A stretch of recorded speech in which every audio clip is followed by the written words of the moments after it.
It all started off in elementary school, more specifically, Hartstern Elementary School.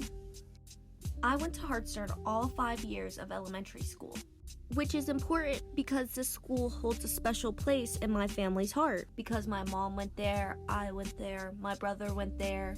So my parents held the school at a very high standard. So the story begins when I was in second grade. I want to say about 7 or 8 years old. A couple months into the class, everyone in the class took a reading test to determine what grade level we read at.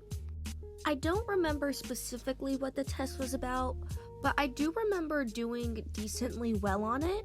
So well that they decided I needed to move up 2 reading grade levels. And this was the start of my downfall in reading. So how it would work is they would split kids up into groups of like 4 or 5.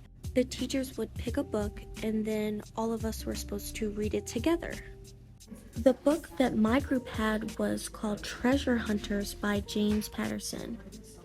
The issue that arose was because I was a second grader and the group I read with was a bunch of fourth graders. And as everyone knows, children can be very mean, so they didn't want to read with me, they didn't want to help me, they excluded me a lot, and I just felt very isolated and alone.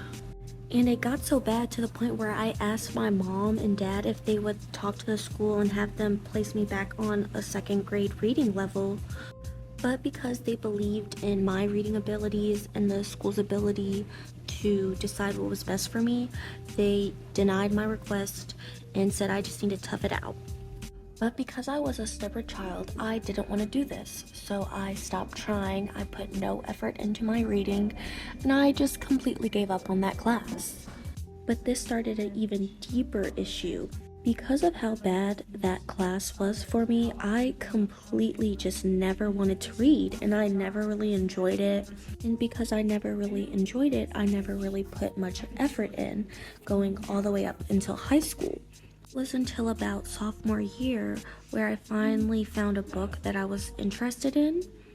But because of what happened in elementary school, it just put a bad taste in my mouth when it came to reading. And I guess I just was never really able to get over it. Even though I don't have a great relationship with reading, I want to try and I want to read.